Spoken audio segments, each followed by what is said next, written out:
নমস্কার বন্ধুরা, আমি উমার কিচেনে আপনাদের সবাইকে জানাই স্বাগত। কোনো মশলা ছাড়াই আমার এই চিকেন মোগলাই রেসিপিটি আশা করি আপনাদের খুব ভালো লাগবে। তাহলে আসুন দেখে নেওয়া যাক কিভাবে বানানো হলো এই চিকেন মোগলাই রেসিপিটি। আমি এখানে ময়দা, অল্প লবণ ও ময়ান দেওয়ার জন্য সাদা তেল নিয়েছি। তারপর মিশ্রণটি ভালো করে মিশিয়ে অল্প অল্প জল দিয়ে ময়দাটাকে ভালো করে মেখে নিতে হবে। ময়দাটা মাখা হয়ে গেলে তার উপর সাদা তেল দিয়ে রেস্টে রেখে দিন। আমি এখানে রান্না মাংস থেকে ঝোল বাদ দিয়ে মাংস ও আলু নিয়েছি। মাংসর থেকে হাড়গুলো ছাড়িয়ে বাদ দিয়ে দিন। তারপর মাংস ও আলুগুলো ভালো করে মেখে নিন। ঠিক এইভাবে আমি যখন মাংস রান্না করেছিলাম তখন কিছু সলিড পিস এইভাবে ছোট ছোট করে রান্নার সময় দিয়েছিলাম। যখন কষানো হয়ে যায় তখন সেই সলিড মাংসগুলো তুলে রেখে দিয়েছি। এরপর কষা মাংসের টুকরোগুলোর সঙ্গে রান্না করার যে মাংস ও আলু আমি মেখে নিয়েছি সেগুলো একসঙ্গে ভালো করে মেখে নিতে হবে। এরপর আমি এই মিশ্রণের সঙ্গে 2টো ডিম ব্যবহার করেছি। আপনারা চাইলে 3টে ডিমও দিতে পারেন। এরপর এর মধ্যে 2টো পেঁয়াজ ভালো করে কুচিয়ে দিয়েছি। পরিমাণ মতো কাঁচা লঙ্কা দিয়েছি। লঙ্কাটা আপনারা যে যেমন ঝাল পছন্দ করেন সেই পরিমাণ দিতে পারেন। এরপর মিশ্রণটি ভালো করে মেখে নিন। আপনারা চাইলে এখানে অল্প লবণ ব্যবহার করতে পারেন। এরপর যে ময়দাটি আমরা মেখে রেখে দিয়েছিলাম সেই ময়দাটি আরেকটু ভালো করে মেখে নিন। মাখা হয়ে গেলে একটু বড় বড় করে লেচি কেটে নিতে হবে।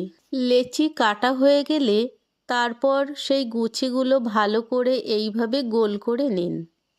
এরপর যেখানে আপনি বেলবেন সেই জায়গাটা ভালো করে তেল মাখিয়ে নিন। আমি এখানে চাকিটা যে সাইজের সেই সাইজের গুছিটা বেলে নিয়েছি। আপনারা চাইলে গুছিটা ছোট কিংবা আরও বড় বানাতে পারেন। মোগলাইয়ের পুর বানানোর সময় আমি এখানে পেঁয়াজ লঙ্কা ছাড়া কোনো রকম গুঁড়ো মশলা ব্যবহার করিনি। যারা বেশি মশলা পছন্দ করেন না তাদের শরীরের কথা ভেবেই আমি এখানে কোনো গুঁড়ো মশলা দিইনি। এরপর আমি প্লেটের উপর মোগলাইয়ের রুটিটা রেখে দিয়ে তার ভেতরে পুর দিয়েছি।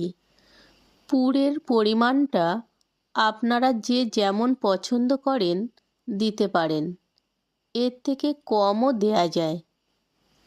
পুরটা মাঝখানে দেয়া হয়ে গেলে তারপর এইভাবে 2 পাশ দিয়ে মুড়িয়ে দিয়ে তারপর 2 মাথার দিকে মুড়িয়ে দিতে হবে। পুর ভরে মোগলাই রেডি। এবার আমরা ভাজবো। এরপর পাত্রে কিছুটা পরিমাণ তেল দিয়ে তার মধ্যে এটা ভেজে নিতে হবে। এক পাশ ভাজা হয়ে গেলে মোগলাইটা উল্টিয়ে দিতে হবে আর এক পাশ ভালো করে ভাজার জন্য। বাদামি কালার হয়ে গেলে খুন্তি দিয়ে মাঝখান এবং সাইডে পিস পিস করে কেটে দিন। তারপর তার উপরে খুন্তি দিয়ে ভালো করে তেল দিয়ে দিন। এইভাবে পিস পিস করে তার উপরে তেল দেওয়ার ফলে ভেতরের অংশগুলো সুন্দরভাবে ভাজা হবে। ভেতরের কোনো অংশ কাঁচা থাকবে না। এই একইভাবে 2 পাশ সুন্দর করে ভেজে নিন। এরপর যে যেমন ভাজা পছন্দ করেন সেই রকমভাবে ভেজে নিয়ে তুলে নিন। আমার এখানে একটা মোগলাই ভাজা রেডি। এই একইভাবে আমি আরেকটি মোগলাই ভেজে নেব। দোকানে এই মোগলাই রেসিপিটি আলুর তরকারির সঙ্গে পরিবেশন করা হয়। আমি যেভাবে মোগলাইটি বানিয়েছি এইভাবে বানালে খুব কম সময়ের মধ্যে আপনাদের মোগলাইটি তৈরি হয়ে যাবে। আমি একইভাবে আর একটা মোগলাই ভেজে নিচ্ছি। আমি এখানে মোগলাই দিয়ে খাওয়ার জন্য রান্না করা চিকেন, টমেটো সস ও কাসুন্দি ব্যবহার করেছি। সঙ্গে স্যালাডের জন্য থাকছে শসা, পেঁয়াজ ও কাঁচা লঙ্কা। আমার এই ভিডিওটি কেমন লাগলো জানাবেন, আর পৃথিবীর কোন জায়গা থেকে দেখছেন জানাবেন। তাহলে পরবর্তী ভিডিওতে আপনাকে ধন্যবাদ জানাতে পারবো। তাহলে বন্ধুরা, আজ এই পর্যন্ত। দেখা হচ্ছে পরের কোনো নতুন ভিডিও নিয়ে। তত সময় সবাই ভালো থাকবেন, সুস্থ থাকবেন। ধন্যবাদ।